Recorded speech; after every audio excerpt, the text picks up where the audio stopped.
உண்டான காயமெங்கும் தன்னாலே ஆறிப்போன மாயம் என்ன பொன்மானே பொன்மானே. என்ன காயமான போதும் என் மேனி தாங்கிக் கொள்ளும் முந்தன் மேனி தாங்காது செந்தேனே. எந்தன் காதல் என்னவென்று சொல்லாமல் எங்க எங்க அழுகை வந்தது.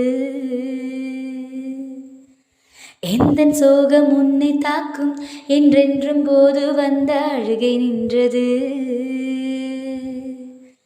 மனிதர் உணர்ந்து கொள்ள இது மனிதர் காதல் அல்ல, அதையும் தாண்டி புனிதமானது.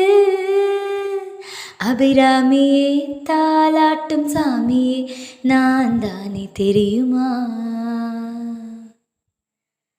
சிவகாமியே சிவனில் நீயும் பாதியே அதுவும் உனக்கு புரியுமா. சுபலாலி லாலியே லாலி லாலியே அபிராமி லாலியே லாலி லாலியே. கண்மணி அன்போடு காதலன் நான் எழுதும் கடிதமே. பொன்மணி உன் வீட்டில் சௌக்கியமா நான் இங்கு சௌக்கியமே.